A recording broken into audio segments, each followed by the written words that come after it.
എല്ലാവരുടെ ലൈഫിലും കുറച്ച് കാര്യങ്ങൾ സംഭവിച്ചിട്ടുള്ളത് പോലെ എൻ്റെ ലൈഫിലും കുറച്ചധികം കാര്യങ്ങൾ സംഭവിച്ചിട്ടുണ്ട്. My life story begins here. 2002 July 25 mister അബുസാലിക്കും മിസ്സിസ് നിസാമോൾക്കും 4ാമത്തെ കുട്ടി ജനിക്കുന്നു. അതെ, അവരുടെ 4 മക്കളിൽ 4ാമത്തെ ആളാണ് ആമിന സലീം എന്ന ഞാൻ. എന്തുകൊണ്ട് അവർ 4ൽ നിർത്തിയെന്ന് ചോദിച്ചാൽ, ബാക്കി 3 പാഴാണെന്ന് അവർക്ക് തോന്നിയിട്ടുണ്ടാവും. 4ാമത് വന്ന ഞാൻ സക്സസ് ആയി എന്ന് അവർക്ക് തോന്നിയപ്പോഴായിരിക്കാം 4ാമതിൽ എന്നിൽ കൂടെ അവർ നിർത്തിയത് എന്ന് ഞാൻ വിശ്വസിക്കുന്നു. അല്ല എന്ന് അവർ വാദിച്ചാലും അങ്ങനെ വിശ്വസിക്കാനാണ് എനിക്ക്. പോകെ കാലം തെളിയിച്ചു. പഠനത്തിലും കലാകായിക മേഖലകളിലും അട്ട ഫ്ലോപ്പാണ് ഞാനെന്ന സത്യം അവർ തിരിച്ചറിഞ്ഞു.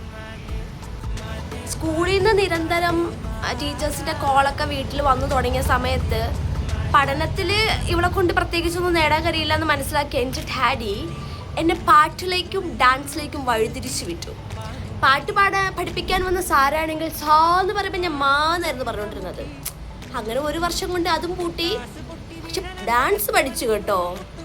അത് ഞാനൊരു 1.5 എടുത്തു പറയേണ്ട ഒരു കാര്യം, ഡാൻസിൽ ഞാനൊരു കില്ലാടി ആയിരുന്നു. പഠിപ്പിക്കുന്ന സാറാണെങ്കിൽ എന്നെ ഒരു തെറ്റും പറയത്തില്ല. ബിക്കോസ് പൈസ കൊടുത്തിട്ടല്ല പഠിപ്പിക്കുന്നത്, അതുകൊണ്ടായിരിക്കും. പിന്നെ കുറച്ച് കൊല്ലങ്ങൾ പോയി കഴിഞ്ഞ് ഇവരുടെ കയ്യിൽ പൈസ മാത്രം പോയിക്കൊണ്ടിരുന്നപ്പോൾ വീട്ടുകാർക്ക് വീണ്ടും മനസ്സിലായി ഇവളെ കൊണ്ട് അതിന് പറ്റില്ല എന്ന്. അങ്ങനെ ഞാനൊരു ഭൂലോക പാഴായിട്ടായിരുന്നു ജീവിച്ചുകൊണ്ടിരുന്നത്.